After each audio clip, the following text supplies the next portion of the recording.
Welcome to Blue Corner Betting, the channel where I bet on some fights and try to justify my gambling habits.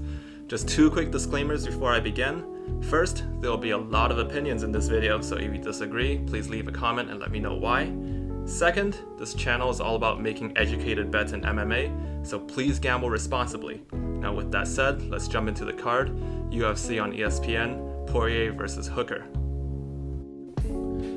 So my first bet is Worthy in his fight against Luis Pena. Now when I bet on a fight, I like to consider four main elements, which are the odds, the records, the matchups, and finally, the X factor, if there are any. For this fight, the odds are actually very favorable for our betting underdog, Worthy. He's a plus 208 underdog at the time I recorded this. That means if you bet $100 on Worthy and he wins, you'll actually walk away with $308. The odds do a great job of informing you the potential risks and rewards of the bet, but does not actually tell you if a fighter is worth betting on. The way I determine that is by analyzing the other three elements. If you look at their records, you'll probably see why Worthy is such an excellent underdog pick. At 8-2, Luis Pena has a win rate of 80%, while Worthy at 15-6 has a win rate of 71%. But there are two things about their records that heavily favor Worthy. First, he's got more than twice the amount of pro fights as Luis Pena, and his level of competition is slightly better. Beating Devontae Smith is more impressive than any of Luis Pena's wins up to this point. The second thing that favors Worthy is his momentum going into this fight. Worthy is on a 6-fight win streak, finishing 4 of his last 6 opponents, while Luis Pena is 2-3 in his last 5 fights, even though the 2 losses were both by split decision. Now comparing the 2 records, I would say that Worthy's chances of winning is actually better than that of Luis Pena's. Now let's look at the stylistic matchup. This is the most interesting part of analyzing a future fight, but it's also the most subjective. Since this is not an MMA techniques channel, I won't be going too deep into the technical aspects of the fight. If you're into that type of content, I suggest you go check out Luke Thomas or Dan Hardy's channels. Both of those guys do a great job at explaining technique. This is just my opinions on how I see this fight going down. For this matchup, Luis Pena will be the more defensive fighter on the feet. He has a 4-inch reach advantage, and he'll probably use that to keep Worthy at bay and look for an opportunity to get into clinch position. Pena will want to close the distance because Worthy's superior speed will likely make him very uncomfortable in a point fight. Once in clinch position, Pena will look to either land heavy knees, which is typical for a taller fighter, or potentially drag this fight to the ground where Pena has the advantage, at least on paper. For Worthy, the game plan is a little more simple. He'll look to win the striking exchanges, avoid the grappling, and eventually knock out Pena. Worthy will look to keep this fight standing for as long as possible, and probably disengage whenever Pena tries to close the distance. If Worthy can discourage Pena from trying to grapple, he should be able to win this fight. But since this is an MMA match, you can't really count anyone out. I'm just saying that Worthy's chances to win this fight is not bad at all for a plus 208 underdog.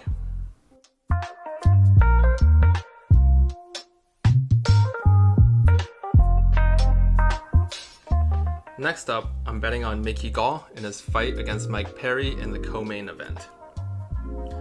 Although this bet is a little more risky than the last one, the odds again are very conducive to underdog betting because Mike Perry is one of the most inconsistent fighters in the UFC. Mike Perry is one of those guys who's a great underdog to bet on because he has the knockout power to pull off a potential upset, but he's not the best pick for a minus 294 favorite. The fight records of these two fighters are also very difficult to compare because they're not the best and they're bad in different ways. Mike Perry is 2-5 in his last 7 fights, but he's also lost to some of the best competition the welterweight division has to offer. He's lost to guys like Santiago Ponzinibbio, Vicente Luque, and Jeff Neal. Mickey Gall, on the other hand, is 6-2 in his entire pro career. He's never fought anyone even remotely close to a Ponzinibbio, Luque, or Neal. Even though this is a very difficult comparison, I would say that Mike Perry probably has the better record just because he's fought at a way higher level of competition and he's actually won some of those fights.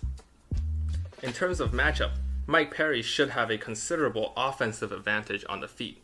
His punches are very powerful, he can be very crafty with his combinations, and his step-in straight or step-in hook could definitely knock out Gall if he commits. But Perry's biggest weakness in this matchup is his defense and his fight IQ. Just watch his fight against Donald Cerrone and you'll see what I mean. I can definitely see Mike Perry missing a big telegraph punch, getting taken down as a result, and Mickey Gall just finds an armbar, finds a triangle, or finds another submission that just finishes Mike Perry. I could definitely see that happening. To be fair, while Mike Perry should be the favorite in this stylistic matchup, his inconsistency and imbalance between offense and defense gives Mickey Gall at least a solid feasible chance at winning. Now here's the juicy X factor. Apparently, Mike Perry is being trained and cornered solely by his girlfriend. Generally, not having an organized training camp is devastating for any fighter's chances because the camp is not only beneficial physically and technically, but it also gives you a mental advantage and a sense of general preparedness. For Mike Perry, the biggest potential issue of not having a serious training camp is his cardio. The question becomes, is he disciplined enough to maintain this cardio in the absence of a training camp and a coach yelling at you and telling you what to do? I guess we'll just have to see. Overall, I would bet on Mickey Gall since plus 233 odds are amazing, especially against a known inconsistent fighter such as Perry. However, I wouldn't bet too much because you just can't overlook Mike Perry's experience and skill set going into this matchup. If I was given $100 to bet on this card, I'll probably drop 20 on Gall, and if I win, I could walk away with $67.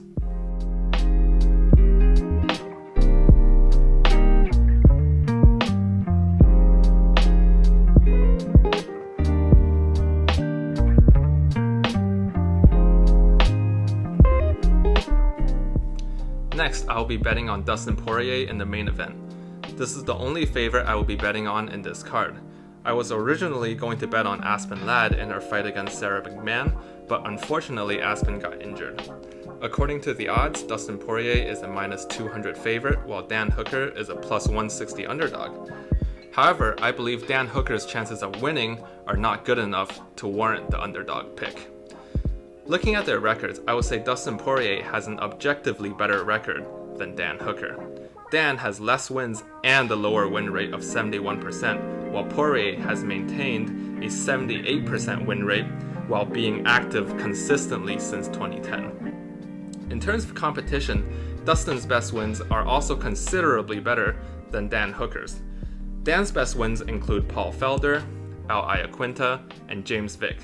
All three of these guys are solid contenders at one point or another, but none of them were either champions or true championship contenders. Yes, I know Al Iaquinta had a great fight with Khabib, but he only got the opportunity because both Tony Ferguson and Max Holloway had dropped out. On the other hand, Dustin's best win includes two former champions in Anthony Pettis and Eddie Alvarez. He's also finished Justin Gaethje, granted this was before Gaethje had reached enlightenment, and he also defeated Max Holloway at the height of his 13-fight win streak. Since Justin Gaethje is now an interim champion, we can say that Dustin Poirier has fought 5 champions in his last 5 fights and had finished 3 of them. In terms of record, this is a no contest. Dustin Poirier clearly has a better record coming into this fight. I believe the matchup favors Poirier as well. Now I assume the majority of this fight will probably take place on the feet with some clinch work mixed in and minimal grappling. Now don't get it twisted, Dan Hooker is a very good striker. His striking style is comparable to that of Max Holloway's, even though Dan throws more kicks and has less polished footwork. He likes to use his length to pick his opponents apart, and he can also be a very patient counterpuncher from the outside. Now, Dustin Poirier's striking style is all based around his excellent boxing fundamentals. He is exceptionally good at throwing power combinations in the pocket while maintaining a solid defense. He was able to outbox Max Holloway like this, which essentially won him that decision fight. I can see Dustin Poirier pressuring Dan Hooker in the stand-up, eventually getting inside and winning most of the boxing exchanges in the pocket. In terms of the striking defense, the two fighters have very different attributes. Dustin Poirier's defense, like the rest of his skill set, is grounded in his boxing. He is very good about consistently moving his head with the bobbing and weaving. He is also very adept in both rolling with the punches and slipping punches, making him very difficult to hit clean. The problem with Dustin's defense is that if he's ever hit on the chin, there's a good chance he might get knocked out cold, which is what happened when he fought against Michael Johnson and Conor McGregor. But since he's only lost 6 fights in his entire career, I would say this is pretty unlikely. Consequently though, this is still probably the best chance Dan Hooker has at the victory, is getting that long-range KO. While Dan's technical defense is not as good as Poirier's, he makes up for it by being one of the toughest people in MMA. If it's a war of attrition, Dan usually wins because he can take a lot of damage without compromising his offensive output. His victory against Paul Felder is a good example of this. However, when you rely on your toughness, there's always a limit, and Dan was taken beyond that limit by Edson Barboza. Now this loss is interesting, because despite being massively outgunned by Barboza, Dan still refused to change the way he fights.